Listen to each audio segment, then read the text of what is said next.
Skip করবেন না, ভিডিওটা একটু শুনে যাবেন। শোক সংবাদের পোস্ট করলাম রে ভাই, সেখানে আমি ডিটেলস না পড়ে ক্যাপশন না দেখে আপনি নাইস লিখতে পারেন না।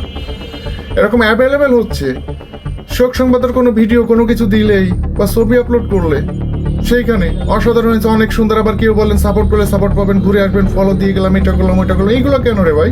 আপনি সুন্দর কন্টেন্ট করেন, পাবলিক এমনি এমনি নেবে। আবার অনেকে আর অভিযোগ থাকে ইনবক্সেও আসে, আমাকে লাইক করেন না, কমেন্ট করেন না। আপনি কেন আমাকে করেন না? এঙ্গেজ বোঝেন, এঙ্গেজ ড্রিঙ্ক করে না, এঙ্গেজ হয়ে যায়। কখন হয়? যখন আপনি আমার পোস্টগুলো, আমার অ্যাক্টিভিটিগুলো আপনি ফলো করবেন, লাইক কমেন্ট করবেন, তখন না হবে।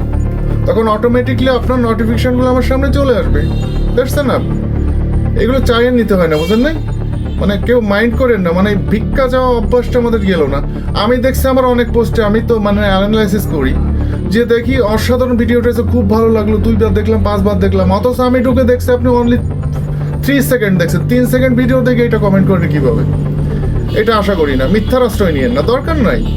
আর সুন্দর কন্টেন্ট করেন, এমনি এমনি হয়ে যাবে সবকিছু, ঠিক না?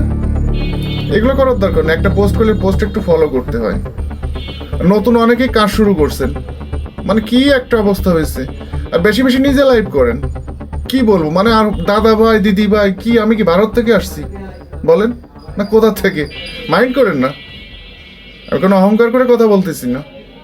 সুন্দর লাগলো দাদা ভাই, এদিকটা করলাম, ওইটা করলাম, দিদি ভাই দাদা ভাই কি একটা সুর হয়েছে রে আল্লাহ, বুঝি না, আমার মাথায় এগুলো ধরে না।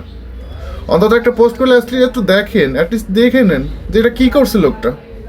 ভালো না লাগলে স্কিপ করেন, মিথ্যা কথা কেন বলেন? এইগুলো করেন না প্লিজ। ইনকাম এত সোজা না, হাজার হাজার ভিউজ আছে বাট ইনকাম নাই। ওই যে আমাদের তো স্বভাব ভালো না। মিলিয়ন ভিউজ যারাই আনছে তারা কিন্তু পিছু তাকায় না একবারও, কারো কাছে যে হাত পাতে না, ভিক্ষা যায় না। কন্টেন্ট ভালো লাগছে এমনি এমনি করে নিছে, হয়ে গেছে, হয়ে যায়। কেউ কষ্ট নিন না, কথাগুলো বোঝার চেষ্টা করেন। Thank you, thanks for watching this video. আল্লাহ হাফেজ।